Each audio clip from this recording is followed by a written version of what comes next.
Welcome back to another fighter interview. It's your boy Brandon Halley. I'm here with Aidan Stoughton, fighting out of Columbia, Spartan Academy in Columbia, South Carolina. He's going to be taking up an hour and a half-ish drive to Greenville, South Carolina, on November 16th to fight for Southeast Striking. Aidan, how are you doing, bro?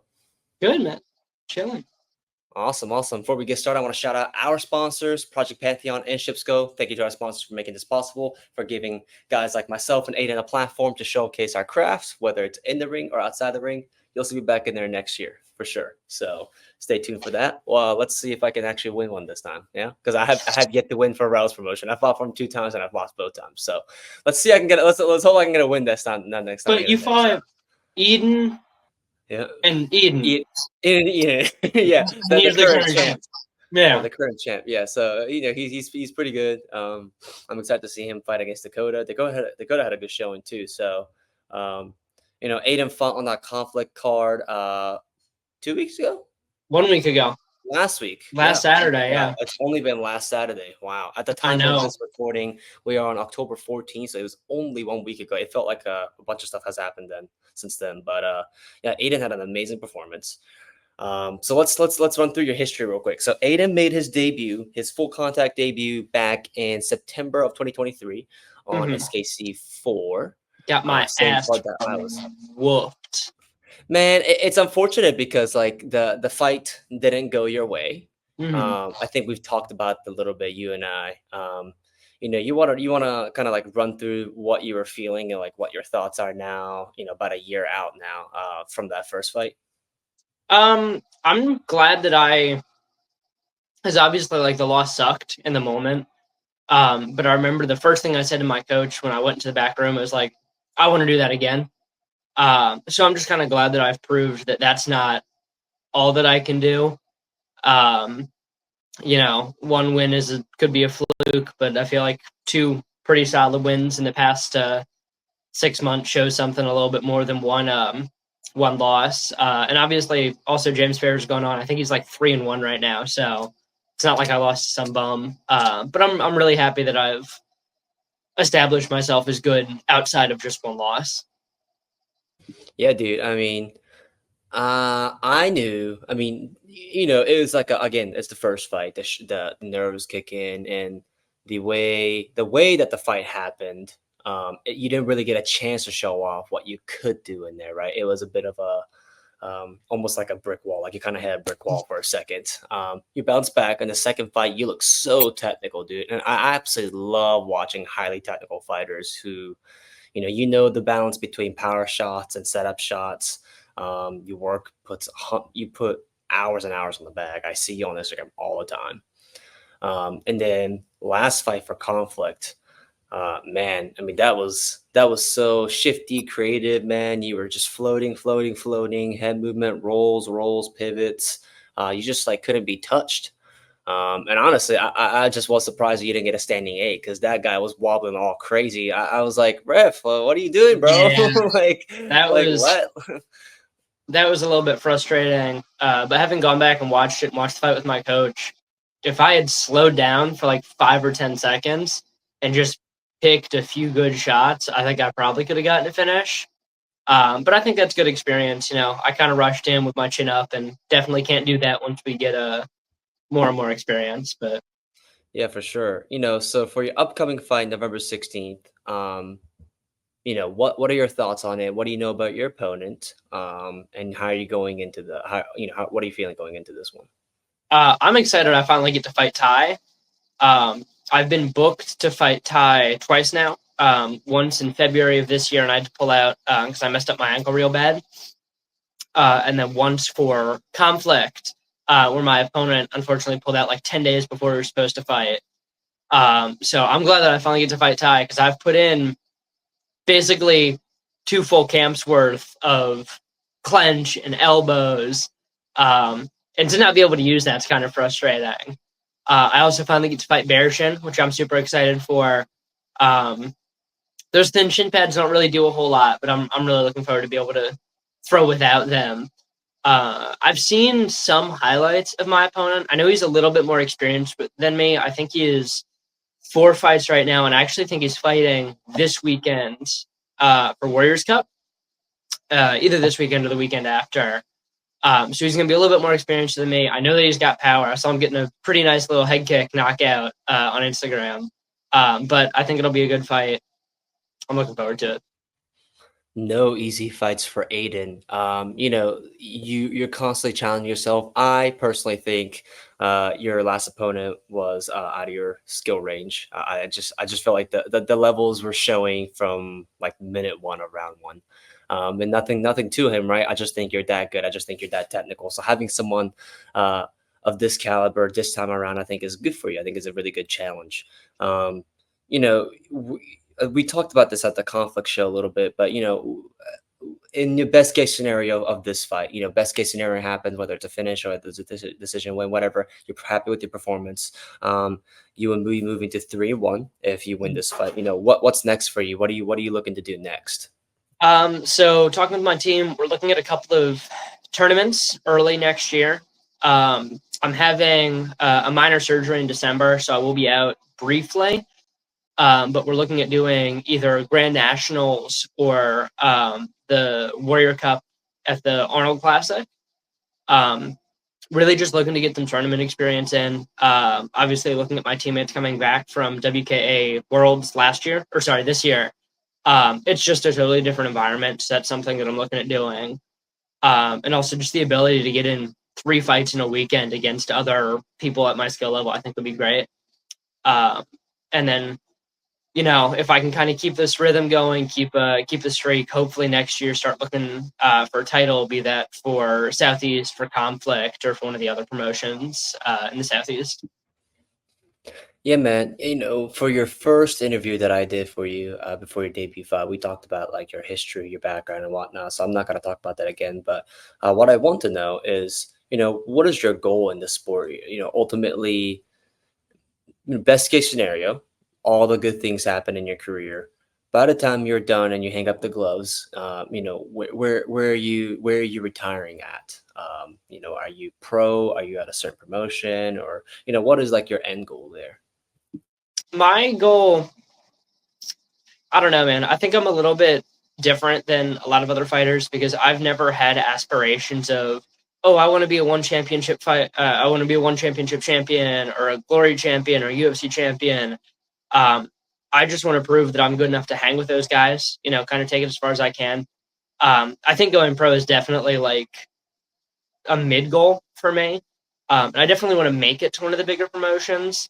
But I've always had dreams of just opening up my own school, training fighters. Like that's really the end goal. Because also just looking at the amount of damage that the sport can take.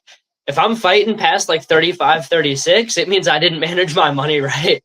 And as much as I love it, I definitely want to be able to continue passing on knowledge. And I'm already doing that to an extent, teaching at Title and occasionally teaching at Spartan.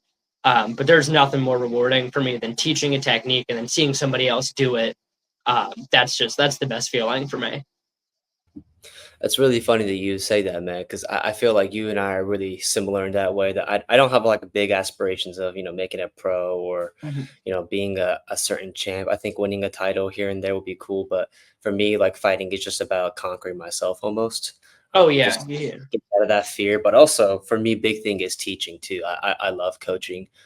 Before I was doing martial arts, I was coaching soccer, and then before that, I wanted to be a teacher. So like I was basically meant to be someone who's passing down knowledge kind of thing. So Yeah. yeah, that's a goal for me too, is like have my own school one day and being able to influence others in martial arts and helping other fighters who want to really make it pro. Yeah, so that's funny that we share the kind of the same aspirations there. um, you just came out of a camp, you're right back into one. 5 weeks apart. What is the mentality in this camp? What is Coach Nate really emphasizing on for you for this camp? What is something different that you're having to prepare for this time around with the different rule sets? I mean, obviously the answer is clench, but also a lot of mindset shifts. Um, at least for my second fight, I was very much nervous about the possibility of losing.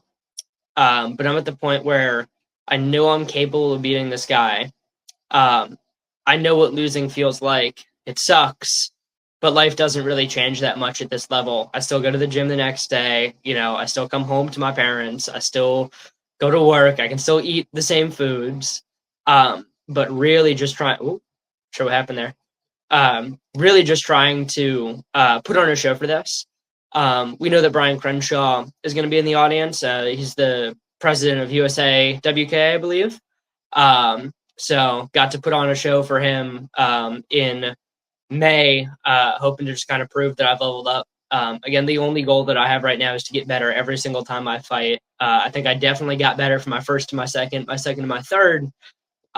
So really just going out there, predator mindset, gonna have some fun. Yeah, man. What do you know about Crew Brian Crenshaw? Like, what's your thoughts on him? I don't know a whole lot about him. I know that he operates his own gym up Hmm. in, where is it? It's somewhere up It's north, right? Richmond. Yes, Rich, yeah. CSCRVA. Yeah. So I know some of the guys out of there. But I've really only interacted with him at weigh-ins and then after fight. So I don't think I know enough about him to speak on him. Yeah, I know he's just like a super serious guy. And honestly, I didn't really know too much about him until I talked to Technical Fury during Hmm. one of the podcast episodes. And he was talking about how, Crew Brian Crenshaw like pretty much helped build martial arts. Like he kind of helped build martial arts in America. Like he's one of the he's like from the pioneering age of like nobody even knew what karate was. They just thought that was some Hmm. like ancient Asian magic, into like teaching the Americans like what it actually is and like becoming a black belt and then helping establish all that. So it's really cool to have someone like that who like really like lived through martial arts his entire life as our WKA president in Americas. He's a little scary, man. Like the way he just Yeah, like kind of carries himself. Yeah, yeah, he's he's a little scary, definitely. but yeah, he's Um, definitely a little scary. But he but seems cool. yeah, I And like yeah, respect I would it. love to. Yeah, for sure. I love to sit down and just talk with him about like his stories and whatnot. I love to have him on as a on one of the episodes. So, Cooper and Creshaw, if you're watching this, let's make it happen. I would love to interview you. I would love to hear all the cool stories and amazing stuff you have. I would love to hear about the history of martial arts in America and how you helped build it out. So, let's make it happen, group. Getting back into it. So, um, you've had a lot of shift in the fight team at Spartan. But Mhm. how do you feel like that's helped you with the connecting to the teammates you have now, and also like how you're starting to help mentor others? Now that you have a few more fight experience under your belt, how are you helping others, and what's something that Dylan and Coach Nate's like really mentoring you on right now? Um, the shifts in it's actually crazy how much our team has shifted. And it's definitely shrunk a little bit. Um, but it's really nice. I'm kind of in the middle point of our team, right? Because we have a lot of new guys coming in, a lot of new guys and girls, and then you have me with like 3 fights, and then you have Dylan and Charlie with like 20 fights. So I'm almost like not directly in the middle, but I'm kind of the bridge between those two. So it's super rewarding for me just to be able to bring people in. Luke um, Pennell fought on the Fight for It show, and he was actually the first fighter to make his debut after me. So kind of being able to watch him go through fight camp, being there for him, and I actually got to corner him, uh, even though it was a tough fight. It was awesome just to be able to kind of see somebody else go through the process that I had gone through, and kind of nice to be able to again help some of the other guys. Hunter Parrott just made his debut on the conflict card, and just being able to be there and be able to answer questions, even if it's like, "Hey, what do you eat fight day? Hey, what are weigh-ins like?" Um, again, just being able to give back to the community that's given so much to me has been super awesome.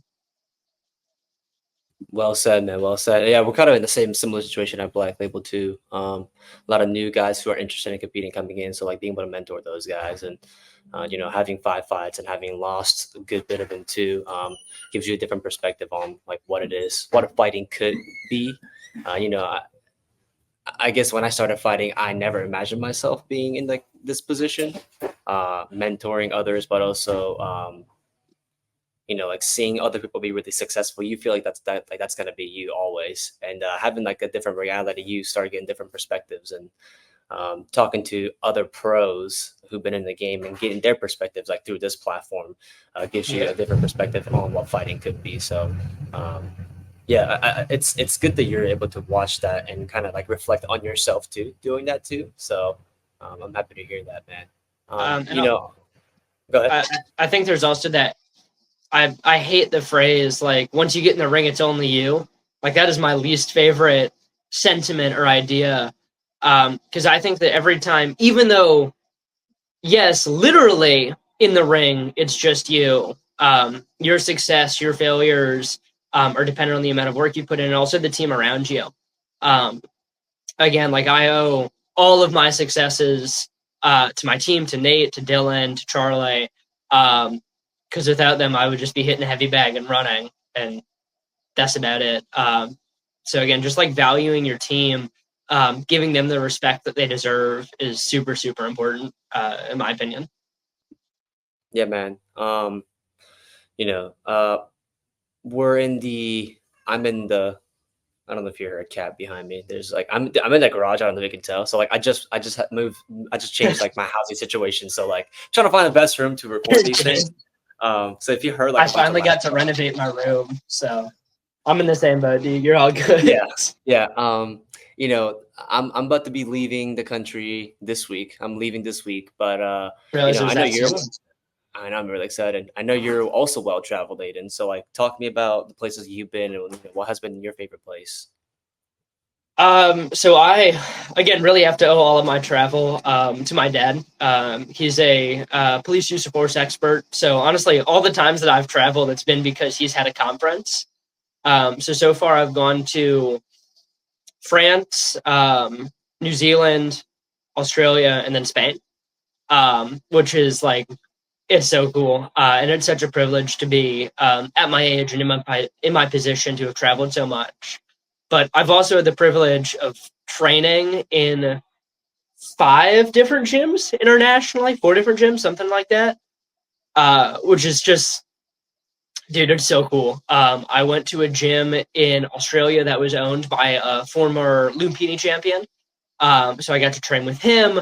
I got to get swept a whole lot. I've been to a gym in Spain that was owned by a guy that actually lived in New York and then moved out to Spain, which was super cool.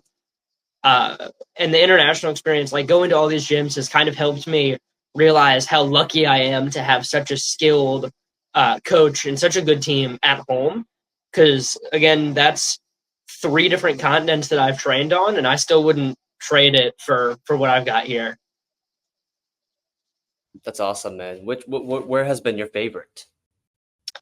I really like New Zealand. I didn't get to train there, unfortunately, but I'm a big fan of fantasy and Lord of the Rings, and the entire country looks like that. It's all just beautiful mountains, and we went in their summer, and it was still freezing. Like it was awesome though. I got to do some training videos there. I'm not sure if they're still up on my page, but I got to hit mitts in the same forest that they filmed the Ents in the two towers, which was like I'm just nerding out at this point, but beautiful country.